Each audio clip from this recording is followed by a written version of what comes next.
When you're going to be more modest, we're not showing so much skin. That's kind of the goal, right? Is that we want to look attractive without looking distracting.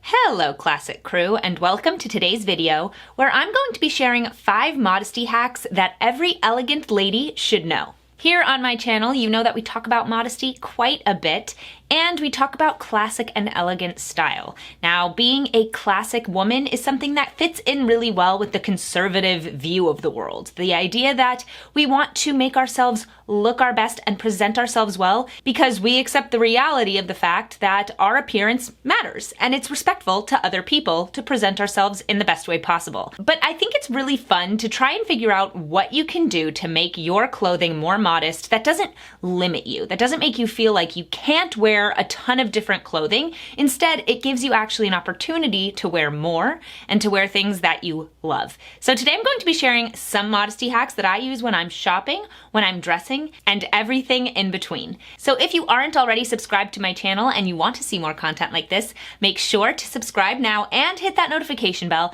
And if you'd like to get exclusive content not available anywhere else, including 4 exclusive videos every single month, make sure to head to the link in my description box or go to classicallyabby.substack.com, where you will get your newsletter to your inbox every single week. And now let's get into today's video. So my first modesty hack is finding flesh-toned undershirts. I got this undershirt from Ann Taylor 100 million years ago, but like, I'm kind of not exaggerating, a really long time ago. I think maybe when I was still in high school, and I still own those same shirts. They still sell them, and they are the best. They come in so many different colors, and because they have this pretty piece right here, they look really classy and purposeful, but they are not distracting from your outfits. They don't immediately make it obvious that you're wearing an undershirt, but if somebody were to look, they would see that you were wearing one, which is the best of all possible worlds. I think having flesh-toned undershirts is the best addition to my wardrobe. I wear them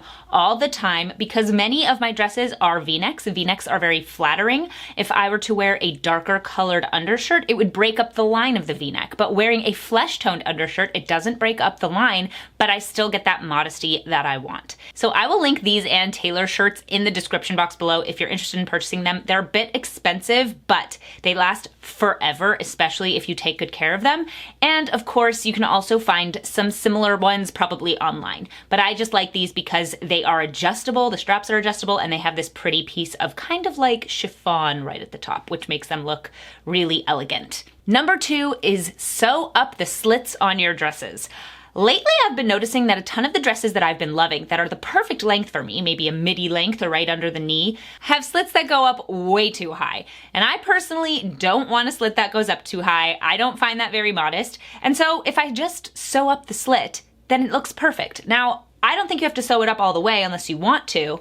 I have one dress that I sewed it up all the way because I found that the slit was weird, so I didn't really like the way it looked with a slit anyways. And then I have another dress that I thought the slit was pretty, but I just sewed it to the knee. So there was a slit right at the knee, but other than that, it's closed up. And I really think that this is just the easiest fix in the world. Number 1, you can do it at home. You can do it by hand. You can do it with machine.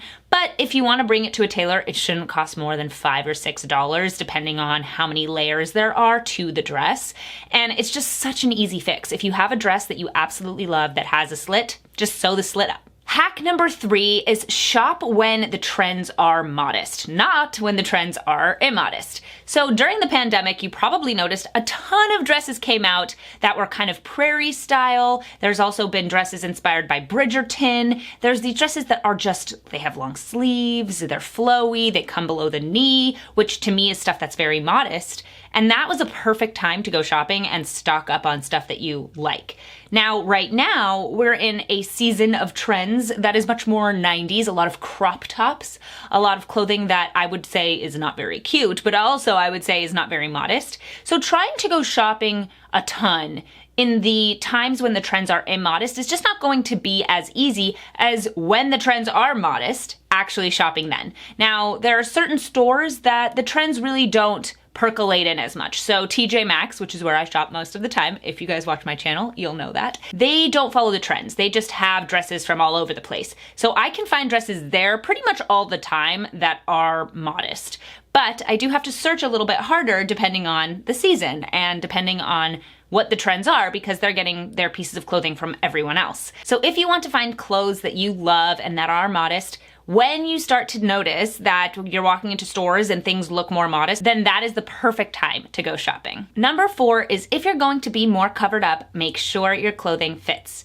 So when you're going to be more modest, we're not showing so much skin. That's kind of the goal, right? Is that we want to look attractive without looking distracting. But if you're going to wear things that are more covered up, you also want to make sure that they do show your figure. So make sure your clothing fits you. So that either means when you buy the piece of clothing, make sure that it actually fits your body, or if it doesn't fit your body perfectly, go somewhere and get it tailored. You can find tailors in your area that are probably not very expensive. There are places that are more expensive, but you can also find tailors that do the same work for much less money, and you can make your clothing actually fit you and show off your figure. And that's great. I mean, you're not showing skin, but you're showing that you are a woman and that you do have that feminine body, and that's beautiful. So if you're going to dress modestly, make sure your clothing fits so that you look modest, but also classic and elegant. Number 5 is one of my favorites, and that is when you are looking at a rack of dresses, look at the hems before you look at the tops. I found that for me,